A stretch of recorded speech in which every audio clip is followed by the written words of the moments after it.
right, y'all. Welcome to the Scott Horton Show. I am the director of the Libertarian Institute, editorial director of antiwar.com, author of the book Fool's Errand, Time to End the War in Afghanistan, and I've recorded more than 5,000 interviews going back to 2003, all of which are available at scotthorton.org. You can also sign up for the podcast feed. The full archive is also available at youtube.com/Scott Horton Show.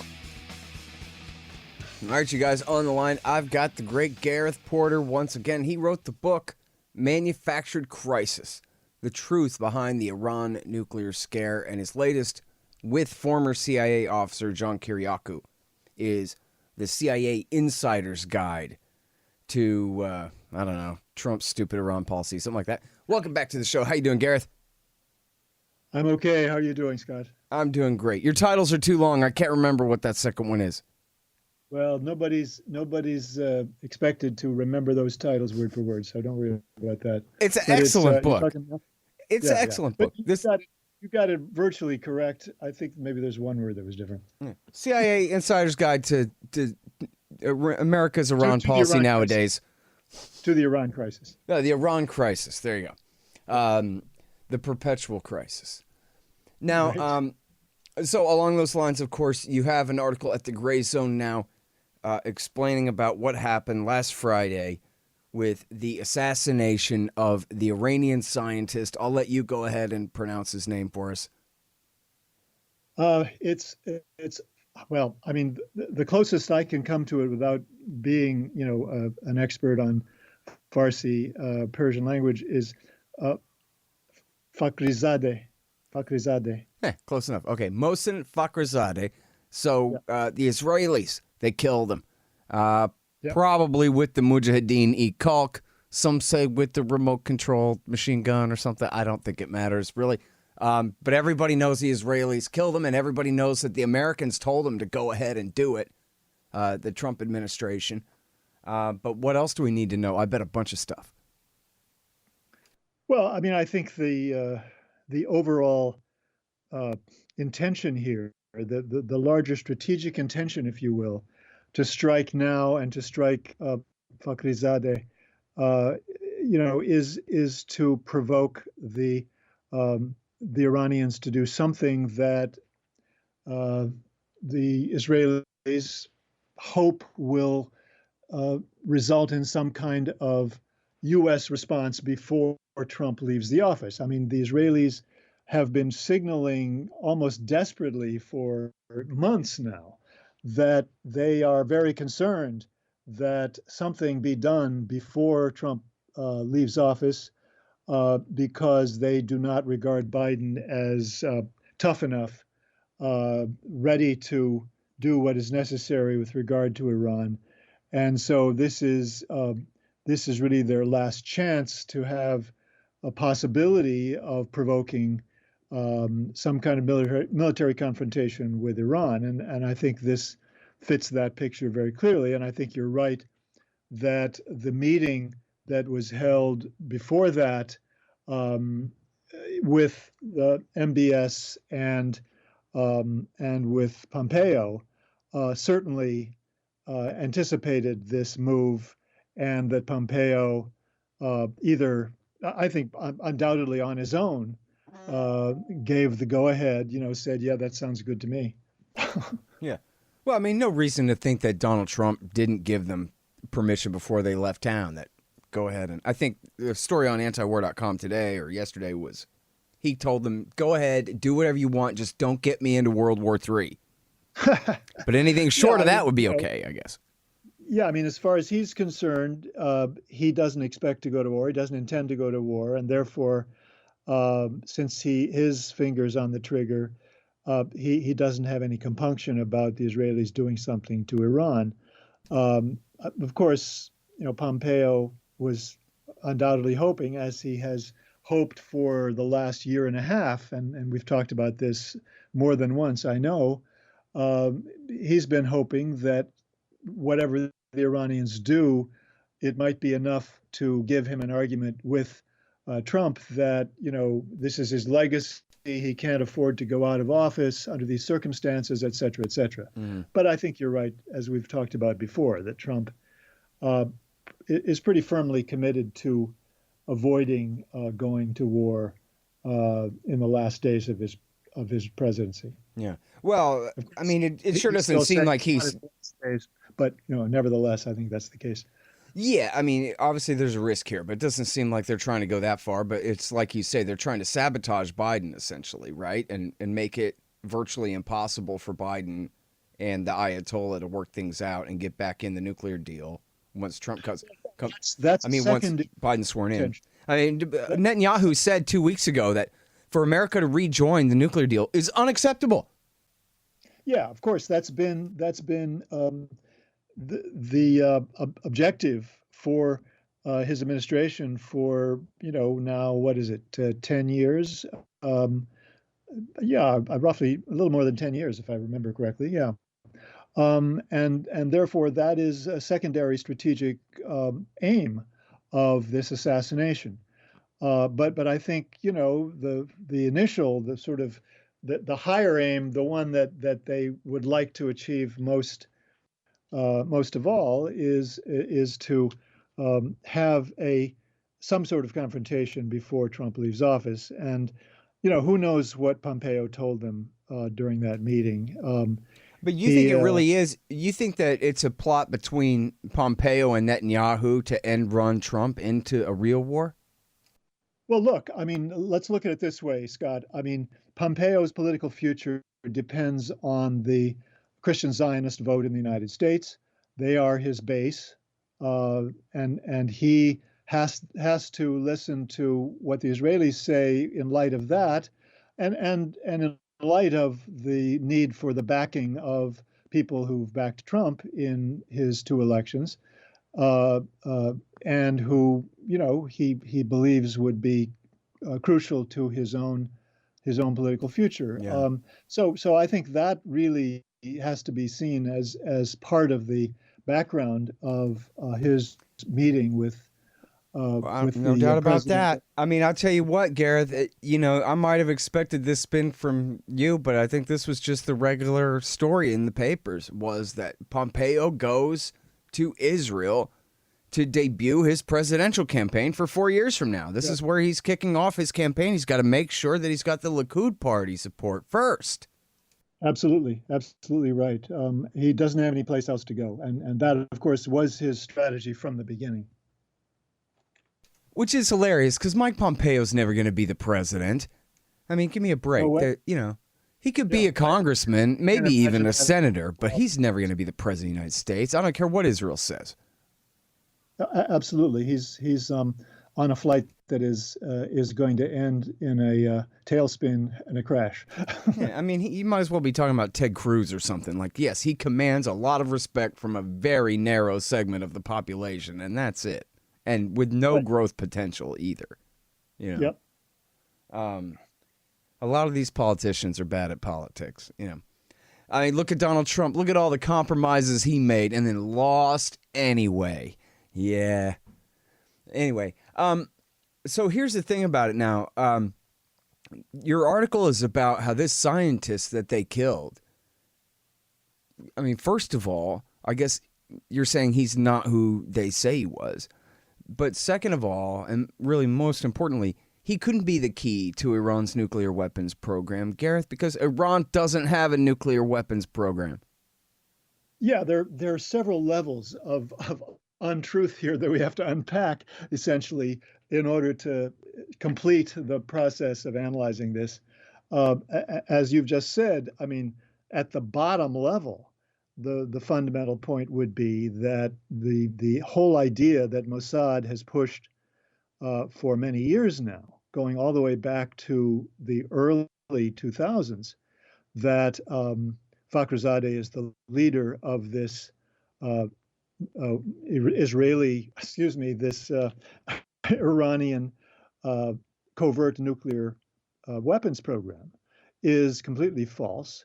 It was advanced by a series of sort of false, basically black propaganda operations that involved falsifying documents. And we've talked about this on your show many times now. I think it's fair to say, and I've written about it, of course, in my book, Manufactured Crisis, at some length and in great detail, documenting the ways in which and the evidence for the claim, the assertion that this entire notion that Iran had a covert nuclear weapons program from 2001 to 2003 was manufactured by Mossad in order to lay the groundwork for a whole program of putting pressure on Iran, which they hoped would, in fact, result in the use of force by the United States. That was the ultimate aim of that whole program. So that's the bottom. That's the sort of substratum, if you will, of this structure of lies and deception that the Israelis have been working on now for roughly 20 years. Well, now, does Netanyahu really want a regime change there? Or he just wants to see Natanz carpet bombed and their nuclear program set back? Because it seems like he likes having the Ayatollah for a foil. Yeah, I think that's right. That he has made hay on the fact, on the argument that we have in Iran an extremist Islamic regime that is bent on destroying Israel, and so when Ahmadinejad was in power, of course, that was when the Israelis had their greatest moments of success in terms of propaganda, because he could be portrayed as sort of more extreme. It wasn't really true, but that was easier for the Israelis to get away with. Mm-hmm. With Rouhani, of course, he has come from a sort of centrist background, and therefore it was much harder for them to make the argument. And as we've said in the past, the neoconservatives in Washington, as well as the Israelis, wanted to see a move to the right in Iranian politics, precisely so that they could push for a much harder line by the U.S. government. And so they were disappointed when Rouhani was elected, and they have done their best to try to make the case that he's no different from the Islamic Revolutionary Guard Corps, which of course is the opposite of the truth, because right. They're attacking him right and left, and they have gained enormously in terms of political power over the last 2 or 3 years because of the pressure that Trump has put on the Iranian economy because of his extreme measures. Yeah. I mean, and this is so obvious for people who are keeping track of this stuff at the time. When it's Khatami or Rafsanjani, they say, Ayatollah, Ayatollah, Ayatollah. But then when it's Ahmadinejad in there, forget the Ayatollah. Everybody look at this lightning rod. Ahmadinejad, Ahmadinejad. But then once he's gone and they get this new guy, Rafsanjani, to come in who wants nothing but to open up to the West and make peace and has it written all over his face, Ayatollah, Ayatollah. Because at least Khamenei looks sort of like Khomeini, and somehow we can take you back to that feeling of fear from 1981. Yeah, right. So yeah, I mean, this is a fundamental pattern which has been one of the things that has caused U.S. policy, not the main thing by any means, but one of the factors that has caused U.S. policy to constantly shift to the right, to the more extreme end of the spectrum in terms of threats and pressure against and on Iran. Yeah. Hold on just 1 second. Be right back. So you're constantly buying things from Amazon.com. Well, that makes sense. They bring it right to your house. So what you do, though, is click through from the link in the right-hand margin at scotthorton.org, and I'll get a little bit of a kickback from Amazon's end of the sale. Won't cost you a thing. Nice little way to help support this show. Again, that's right there in the margin at scotthorton.org. Hey, you want to know what industry is recession-proof? Yes, you're right, of course. Pot. Scott Horton here to tell you about Green Mill Supercritical Extractors, the SFE Pro and Super Producing Parallel Pro. can be calibrated to produce all different types and qualities of cannabis crude oils for all different purposes. These extractors are the most important part of your cannabis oil business. For precision, versatility, and efficiency, greenmillssupercritical.com. Hey y'all, Scott here to tell you about Zippix toothpicks. They're full of nicotine is the thing about it. Personally, I miss the stuff terribly, and I'm really looking forward to getting back on it. Seems like they'd be perfect for smokers and vapors who can't afford to stop work and go outside for a break all the time, or for those traveling in planes, trains, and buses and ferries and such. It's the most affordable way to get your nicotine on the market, and they taste great and come in all different flavors. Use promo code Scott Horton and get 10% off Zippix toothpicks at zippixtoothpicks.com. Okay, now, so let's go back to the beginning of the nuclear program here. I just so happened to have been writing about this recently, and it's all very fascinating to me about how the Americans decided to start demonizing the Iranians, really, even though Reagan was selling them weapons. And on the face of it, the American government has been, totally at tension with them since the revolution. But the Israelis, they kept getting along with Iran all the way through the 1980s. Even during the Iran-Iraq War, they backed Iran. And so even though Reagan mostly backed Saddam Hussein, sometimes he backed Iran, and when he did, he went to the Israelis to do it because they already had the channel open and all this stuff. It wasn't Islamic fundamentalist extremism that the Israelis were worried about, because it took them 13 years to start worrying about it. So then what happened? Tell a story about how in 1993-94 that Yitzhak Rabin, the prime minister of Israel, decided that things were going to be different now, and all of a sudden, in Trita Parsi's book, it's funny about how surprised and humorous the Clintonites all thought this was at the time. The Israelis just decided that Iran was the fount of all evil, and their entire regional strategy changed. Yeah, that is really a very interesting part of the whole narrative surrounding U.S. and Israeli policy toward Iran, because you're right, it was Rabin. See, if I was clever, I would have said, is that because they discovered a nuclear weapons program going on there, Gareth? Well, actually, no. I mean, this line that Rabin started to put out was not because they had new information or reason to believe that Iran was starting to work on nuclear weapons by any means. In fact, just weeks before he first came out with this, as I've pointed out in a separate article, I didn't have this in my book, as I recall, Rabin had talked about the danger of proliferation of nuclear weapons in the Middle East, but he wasn't talking about Iran. He was talking about Arabs. and so this came out of the blue.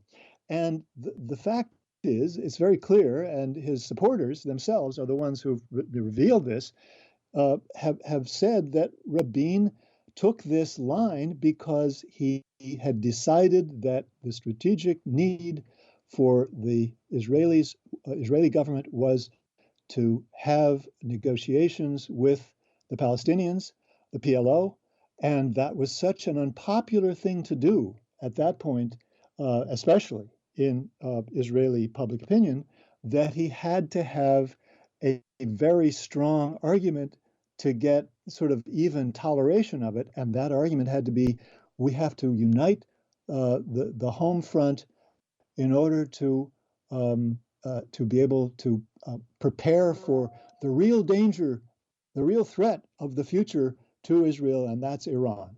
And so that's what he did. He started talking about this threat from an extremist Shiite regime that was bent on, pushing its revolution throughout the Middle East. And this was just all made up for the purpose of covering his political ass to be able to negotiate with the PLO. Yeah. And, I really should reread this book, and I almost never do that. But Trita Parsi's Treacherous Alliance is just fantastic about all this stuff. One of the great points in there. Yeah, absolutely. Yeah. Yep. One of the things he talks about in there is when this change really happened and the Israelis and the Iranians really started ratcheting up their rhetoric and all that, that all the worst smack being talked always took place right when the Israelis were selling the Iranians a bunch of missiles or something like that. And then the Ayatollah would say, "I'll get you, Zionist. Thanks Yeah, for the weapons." yeah. Because it was just cover Right. for the covert And relationship by the that way, they I mean, carried on still. we should also mention the fact that this was also consistent with the fundamental viewpoint of the Mossad, certainly, and other Israeli national security officials, that Iran was not part of the inner circle of enemies of Israel. Those were, of course, Iraq. They started with Iraq, and that was the overwhelming threat.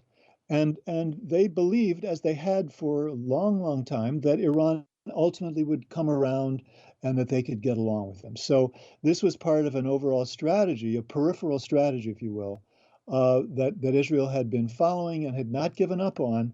That the non-Arab states of the greater Middle East were potential allies, potential friends, Hmm. and that they should not try to ruin relations with them. So he was reversing that policy. That is, Rabin was reversing that policy for his own political purposes, his own political reasons. All right, now, so if I got the story straight, though, a big wrinkle came when they held the Madrid conference on Israel-Palestine, and they invited everybody except Iran and snubbed them and said, "You're not part of the future of the Middle East," even though they're the Persians. And so they said, "Oh, yeah? Well, we'll just start funding Hamas so that Hamas can screw up Fatah and whatever progress they're trying to make." And now I've read Jeremy R. Hammond's book about this obstacle to peace. It's called Obstacle to Peace, being the United States of America, of course, here. And he makes it very clear that Rabin was not about to really give up a Palestinian state in the way that people conceive of the two-state solution. That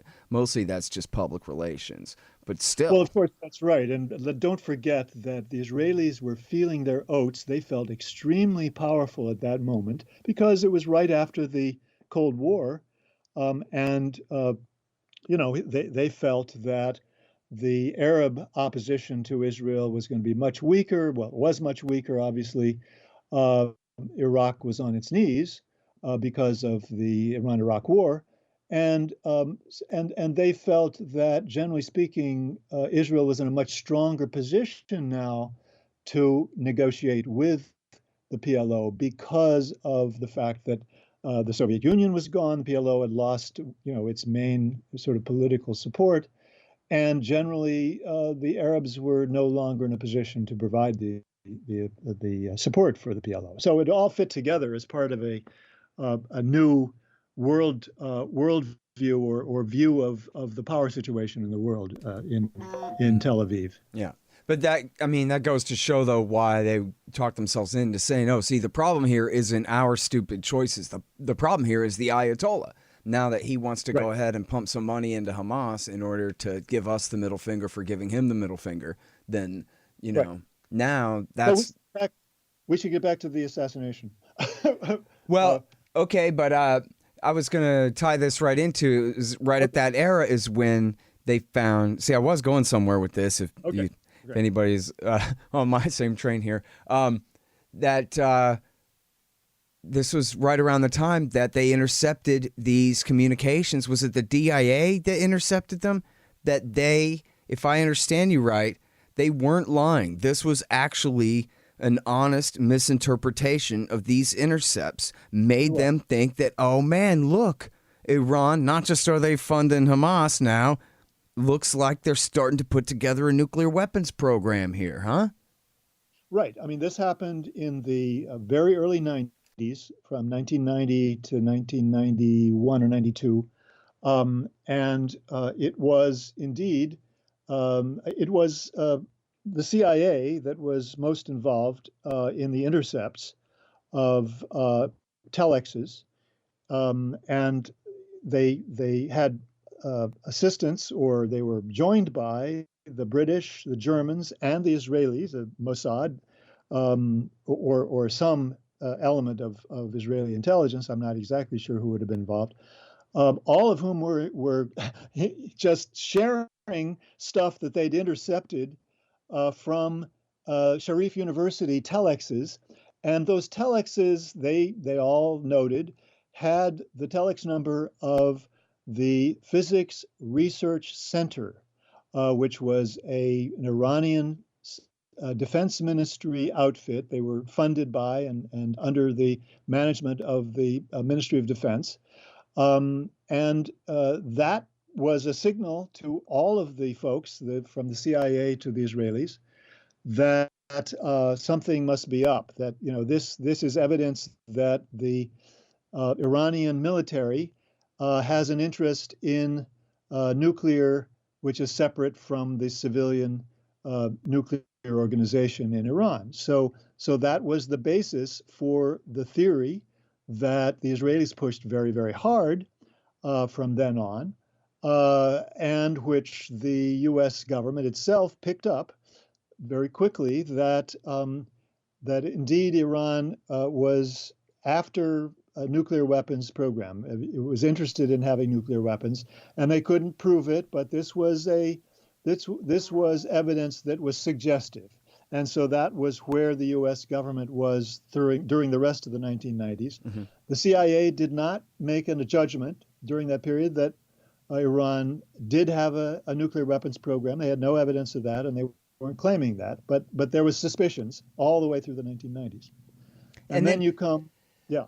Well, so let me just make sure to clarify here before we get to, if you were about to say the smoking laptop, the Israeli forged smoking laptop. No, before that. I got something before that. Okay, yeah. So that was my question. Was there anything else that was coming in between the very early 90s and the time that the Israelis forged this laptop in the Bush years?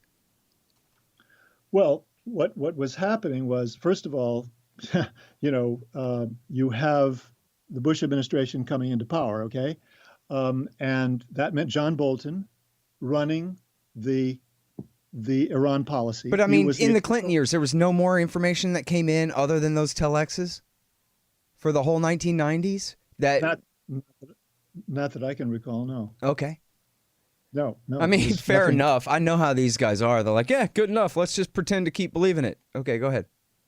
Right. So Bolton comes in as the Iran policymaker, committed to this extreme neoconservative policy of all-out pressure on Iran, and ultimately, they share the Israeli view that the Iranians want to get nuclear weapons. They believe that there's a covert nuclear weapons program of some sort, although they don't have the goods on them yet. And so he begins to work on the CIA, and I talk about this in my book. He gets the CIA's primary group that is involved in analyzing military things to go along with the idea that Iran does have a nuclear weapons program. And in 2001, for the first time, under pressure from Bolton, the CIA comes out with a national intelligence estimate saying, yes, Iran has a covert nuclear weapons program. They didn't have any evidence of it at that point. There was nothing that they had that was concrete. Paul Pillar, who was later the Middle East chief of Middle East analysis for the CIA, has pointed out that this was simply an inference, and it was not based on anything solid. But that's what happened. The CIA got committed to the idea, and then the Israelis, got the idea that they should start working on this falsified set of documents that would show an Iranian covert nuclear weapons program, research program. And this is the smoking laptop that they claim was smuggled out of Iran that had belonged to a scientist, and look, has all these documents on it. So now look, here's where we link up the past from the 1990s, that Physics Research Center, which they found on the telexes from Sharif University, that they interpreted as meaning that the Physics Research Center, working on behalf of the Iranian Defense Ministry, was trying to get procurement of dual-use items that could be used for a nuclear weapons program. Uh, and so the Israelis decided that the Physics Research Center was somehow the lead-in to the next phase of Iran's secret nuclear weapons program, which was this project that they claimed started in 2001. And this was in retrospect, of course. They claimed that it was 2001. They didn't claim it at the time. But went from 2001 to 2003. And this is the smoking laptop documents that suddenly appeared in 2004. And I've documented, as I say, how these were falsified.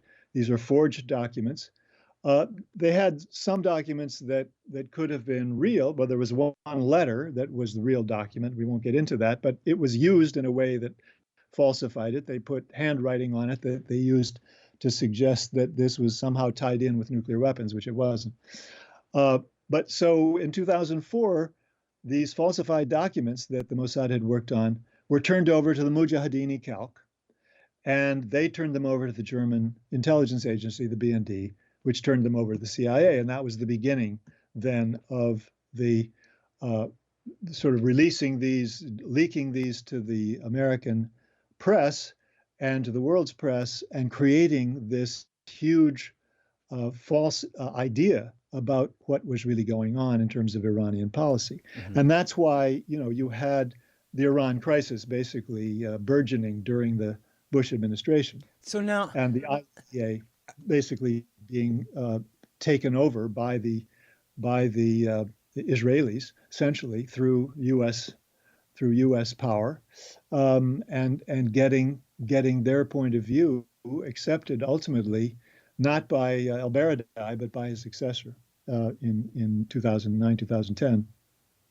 What they did was they needed somebody to name as the head of this program. They didn't know who it was. They didn't know who they could potentially name because this was fake, and so they went back and tried to figure out, okay, well, who could they link to the Physics Research Center most credibly? And so they picked Fakhrizadeh as the guy who they would name.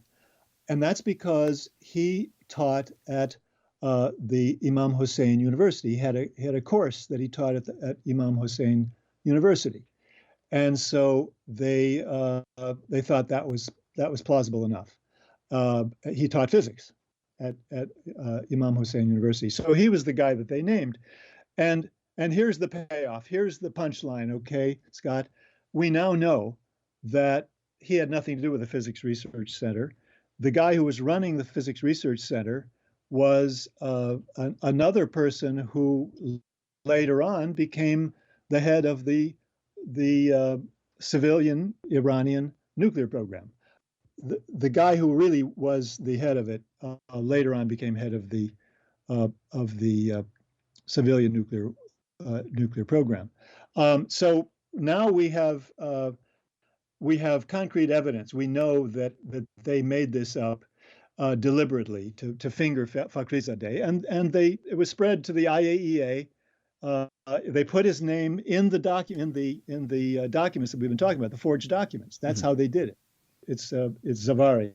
So the person who they named was not the real person who ran the Physics Research Center. It was somebody else, and so we know this from David Albright, who is the last person on earth you'd expect to tell the truth. Mm-hmm. But in fact, later on, without really revealing that this was, he was revealing a deception by Mossad and the Israelis, he revealed that basically they had named the wrong person as head of the Physics Research Center.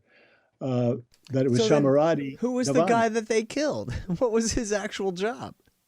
Well, he was in the defense ministry. He was a senior defense ministry official during the period of all this happening, and he was a physicist. But that's as far as it goes. I mean, there's nothing else that they can link him. There was no other evidence that they could use to link him to nuclear weapons. It just doesn't exist. And it's one of the major accomplishments of Mossad to have done this, for sure. And by the way, I don't know if I've talked about this on the show before, but the co-authors of the Israeli bestseller on Mossad's greatest covert operations write very guardedly, in guarded terms, because they have to be careful about violating Israeli strictures, Israeli law about revealing things. They talk about how Mossad has actually prompted the MEK with personal information about Fakhrizadeh that MEK couldn't have possibly gotten itself, and make it very clear that they don't believe that those documents came from the MEK at all, that they know that it had to come from Mossad. So they are basically saying, without explicitly saying so, that Mossad faked those documents. Yeah. Well, no big surprise. But then, so why didn't they kill somebody who's actually involved in the nuclear program? Well, they have killed people who were involved in the nuclear program, as well as somebody who, as I've pointed out in an article that was published at the time of the assassination in 2011, was really quite innocent of being involved in nuclear. Yeah, program. I remember that. So it was three scientists, a grad student, and now a physicist, but who was not involved in the nuclear program, you're saying? Right. But obviously, they had seen an opportunity. They'd somehow followed him around enough to know exactly how they could do it.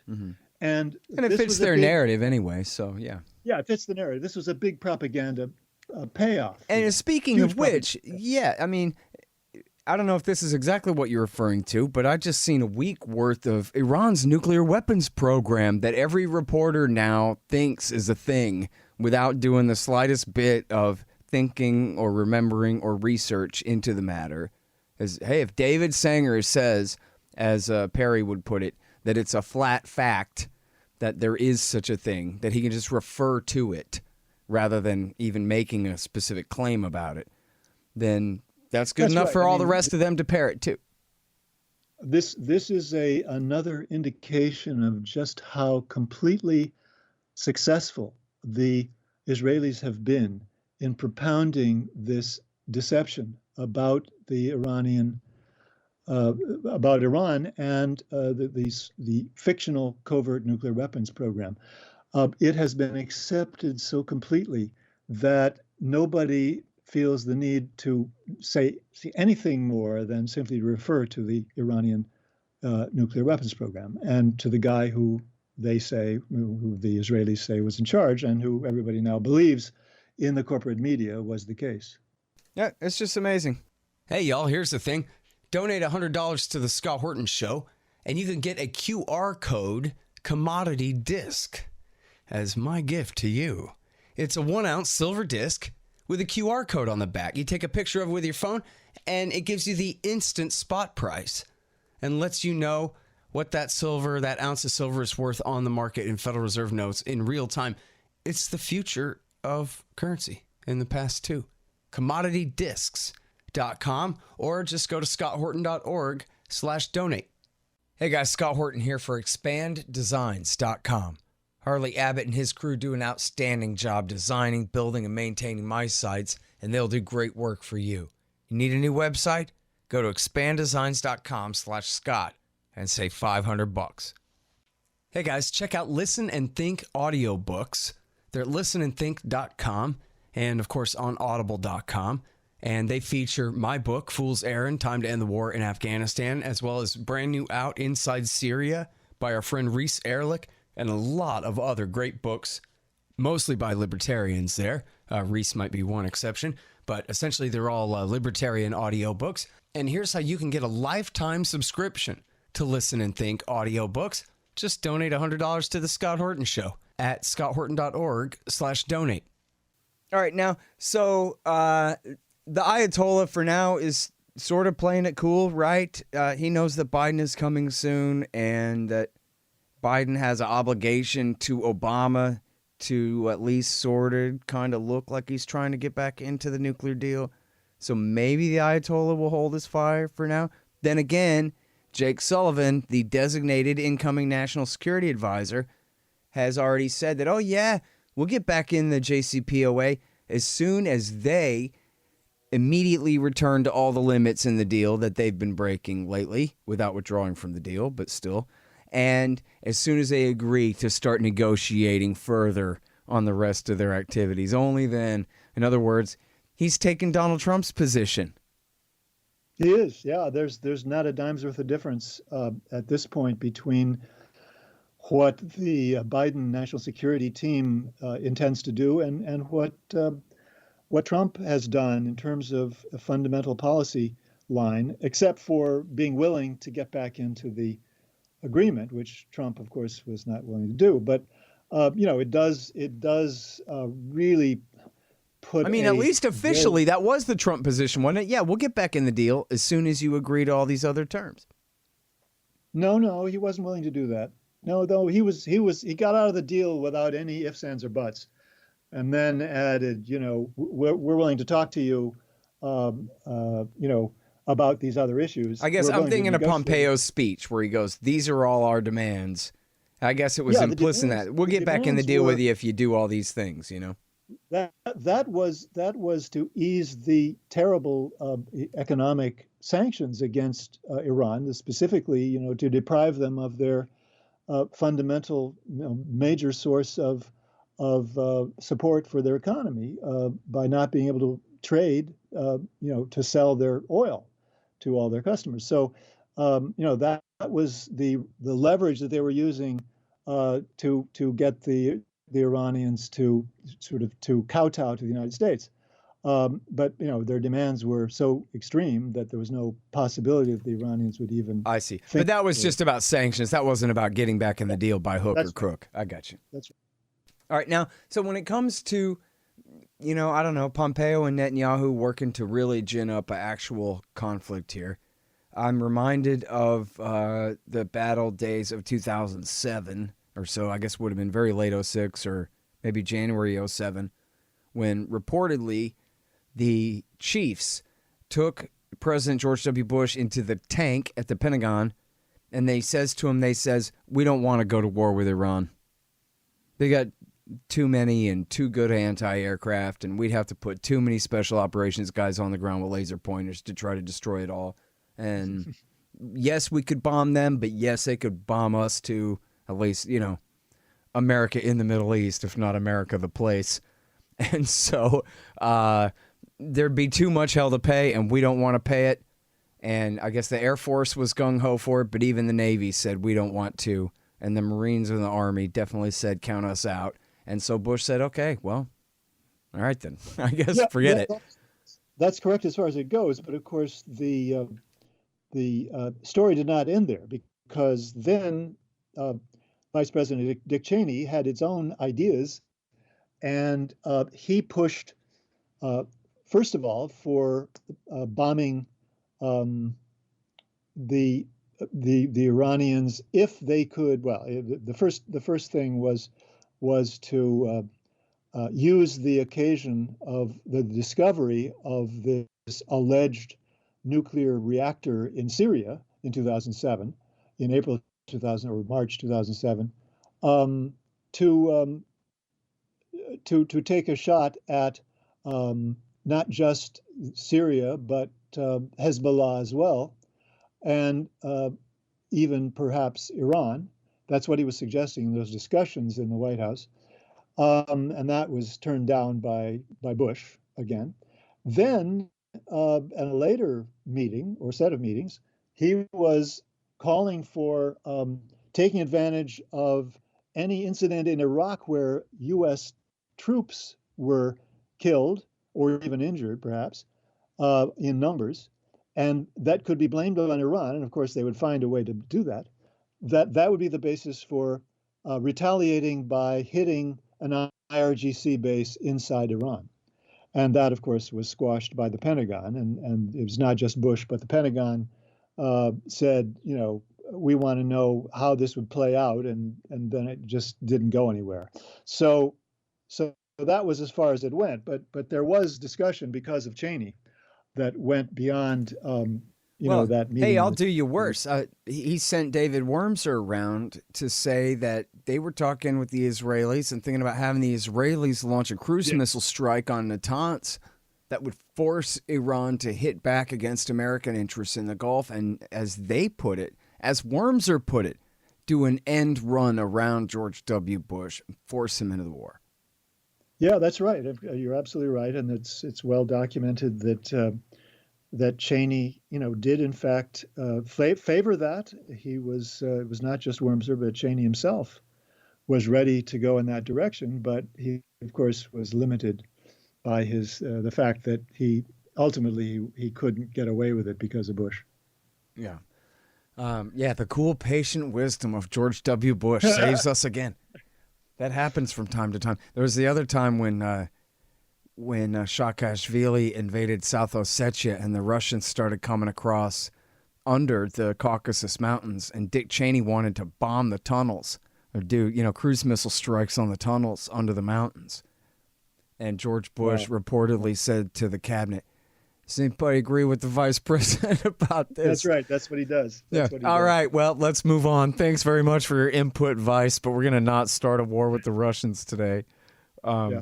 Yeah. And by the way, we now know that, of course, in the second term, that Bush really didn't pay much attention to Cheney. He was finished with him, basically.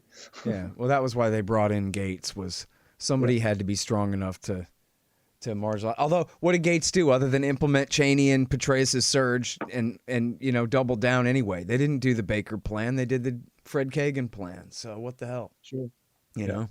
Anyway, but they weren't the ones calling the shots. They were just the ones who called the shots that were to be called by the other guys. So that's different.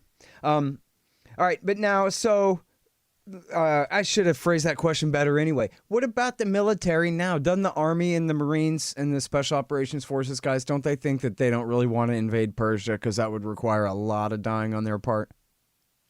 The situation has changed remarkably since the 2007 roughly period, which we've been talking about. Very true.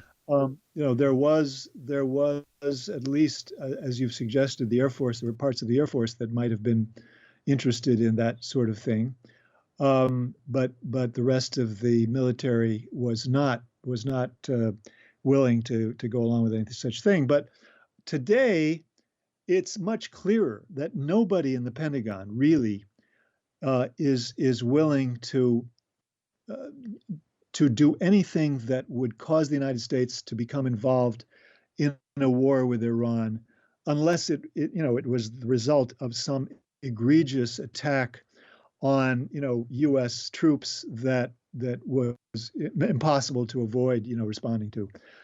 They do not want a war with Iran, not only because they're now they've turned to China. China is the big ticket item, the obsession at the Pentagon, and they do not want to have anything that would distract them from that. And also, even short of that big consideration of China, Iran has grown in terms of its military power, its capabilities, so markedly over the last 10 years that now the United States would pay a much bigger price than it would have paid in 2007, 2008, 2009, 2010, when the U.S. really still felt that he could handle Iran relatively easily. Yeah. So that's a very different picture, and so there's just no willingness at all to contemplate war with Iran today. Well, and so back to the real point then. The Ayatollah knows that too, and he knows that he has to maybe take a few on the chin here, but that the knockout's not coming, so he's not going to do something stupid and blow everything, right? No, I mean, the Iranians have always been extremely careful in retaliation to do things that are carefully measured to be appropriate to what the provocation was. And in this case, they will lean over backwards to avoid anything that is not proportional to what was done in terms of the assassination of Fakhrizadeh. And I'm not sure what that is, but my guess is that it would be short of an attack on a U.S. base. It would be more likely to be another sort of a shot into Saudi Arabia. They would use the grounds that the Saudis were complicit in this, in that meeting, and so forth. I'm not sure at all that would be the choice, but it seems more likely that they would do something like that than hit a U.S. base. Yeah. Well, you know what? I mean, the whole world got off lucky, 11 months ago when we went through this thing, and Trump killed Soleimani, which would have been like if the Iranians had killed Petraeus at the height of his fame, although he never won a war. Somalia won a couple. But anyway, when they responded to that with the missile strikes where they deliberately missed and hit the corner of the base where they knew that no GIs were, and the worst that happened was... It was quite a deliberate targeting decision. Yeah. Yeah, and then Trump let them get the last word. That was it. He let the Ayatollah get the last word and said, and I love the way the liberal Democrats criticized him for this, that he downplayed the injury of the soldiers and said, well, they got some pretty bad headaches from it, but they'll be all right. And they were saying, oh, how dare you play down their injuries, when what's the opposite of that? Playing them up? Yeah. Which means you have to respond. You can't let it go at that. He was diminishing the damage. And, traumatic brain injury is traumatic, but he was diminishing the damage so he didn't have to hit back any more times. And, they didn't care about that. They just wanted to say something bad about the Orange Cheeto Man or whatever stupid thing. But that could have been much worse right then. I mean, we're talking about Donald emotional Trump here. He could have done anything. Well, it's very interesting. The corporate media were so hawkish in response to that situation. It was like, how could you not respond with something much more militaristic than what you did to Trump? And now I think it seems clear that there's a very, very sharp change of direction by the news media in regard to Iran policy. I mean, I think that they're now pushing for finding some way, or not pushing, but they're leaning towards, the idea that it would be good to find some way to talk with the Iranians, and to ease off the extreme pressure. So, it's all very dependent on domestic politics, clearly, as well as their fealty to the national security state. Yep. All right. Well. Any more big points on the assassination of this guy I miss here, Gareth, before I let you go? No, I think that's really the essence of it. That they were able to get away with this over many years of repeating it in various ways through various channels, but particularly through the IAEA and their reports and leaks to the New York Times and all the rest of the corporate media, which were very effective in just blanketing public opinion and leaving not the slightest room for any independent view of this whole question. Right. And so, we have found ourselves in a very, when I say ourselves, I mean people who wish to make a change in U.S. policy more generally, as well as on Iran. We've found ourselves in a very, very deep hole because of this. And, it's a very hard job to dig out of it. And I think that this is a long-term thing that I'm not sure how you do it, but it's a necessary work, that's for sure. Well, yeah, it absolutely is, and I speak for everybody listening too when I say how grateful I am that you're always on top of this stuff. But at the end of the day, just like with the war on terrorism too, it's the calendar that proves we're right. How could it be that we're still trying to hunt down and kill 400 guys after 20 years? How could it be that Iran has been working on atom bombs for 25 years and they haven't been able to scrape up a single one yet? Yeah. Well, there's so many. How bad at metallurgy are these Persians anyway? Either that or the Israelis have been lying to you, which is obviously the simpler Occam's razor explanation. Yeah, I'm sorry to say we'll be talking about this again someday. I'm quite sure, but anyway, it's all part of the game. Yep. All right. Well, thanks very much for doing your part. Thank you, Scott. Thanks for keeping on it yourself. All right, you guys. That's the great Gareth Porter. The book. This is the one you really got to read.